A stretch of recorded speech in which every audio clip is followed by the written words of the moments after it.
HD.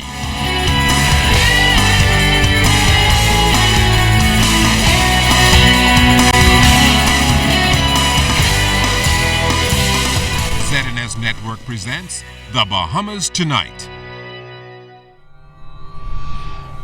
This portion of the news brought to you by BTC Every Day.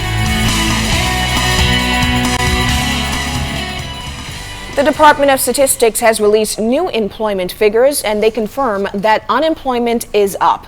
Good evening, everyone. I'm Charisma Robinson. According to officials, they were not at all surprised about the new figures due to several factors. Cleopatra Murphy has the details of the latest labor survey. Unemployment in the country has jumped to 14.8%, up 2.8% from the last labor force survey released by the Department of Statistics in May. Figures released by the department today show that unemployment has risen to 15.9% in New Providence, up from 12%, and unemployment in Grand Bahama now sits at 14.2%, up from 12.9%. Abaco was the only island that actually saw a decrease in unemployment, with figures falling from 12% to 9.7%. Youth unemployment among those 15 to 24 now sits at 30%, up from 25.3% in May. They continue to be the group most largely impacted. The layoff of nearly 2,000 Bahama workers contributed to the unemployment increase, but statistician Cipriana Winters says other factors played a role. I take you back to the youth unemployment rate. When we did the previous one, the survey was held before graduation.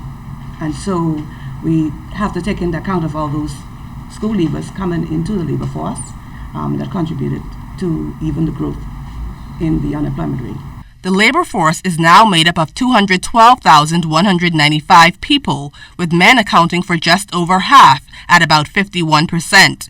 Women, however, make up the largest segment of unemployed at 17,640, while 13,735 men are unemployed. In New Providence, while the number of persons in both the labor force and employed labor force was almost equally distributed by sex, men outnumbered women in both groups.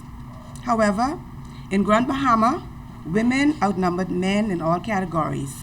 However, the number of discouraged workers, those unemployed at the time of the survey but not actively looking for a job, also fell 30%, now at 2,750.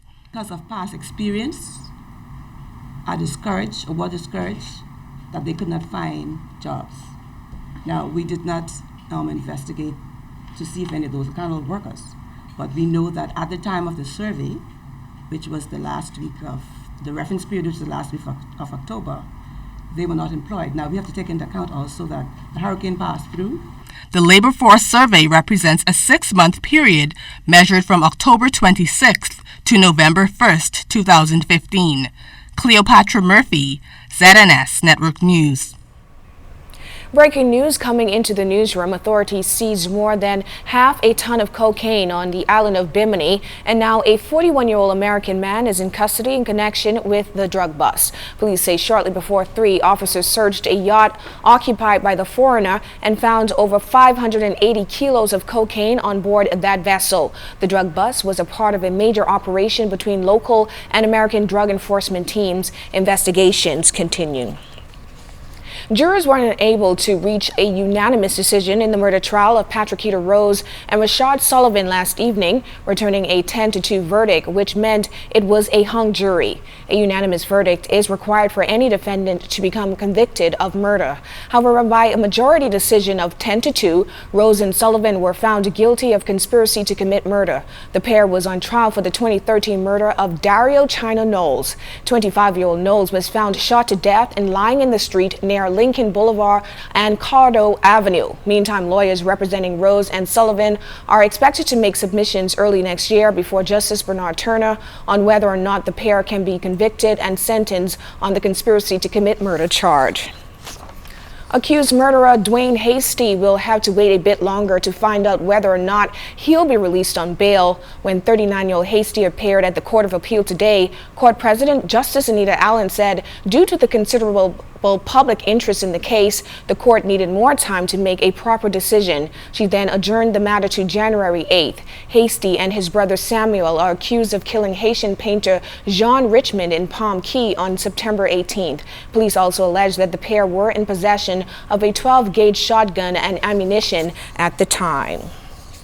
Bahamian Alonzo Knowles is being held without bail in a New York City prison on criminal copyright infringement and identity theft charges. According to media reports, Knowles reportedly hacked into celebrities' accounts to steal unreleased movie, TV scripts, and private sex tapes. It's also reported that the Grand Bahamian sought to sell some of the scripts to U.S. undercover agents. Knowles also reportedly told the agent that he had information of some 130 top-named celebrities. Although none of the victims were identified, prosecutors launched the investigation after a popular radio host received an unsolicited offer from someone selling scripts for the next season of a popular television drama series. That offer was traced to Knowles, who is originally from Freeport, Grand Bahama, and goes by the name of Jeff Moxie.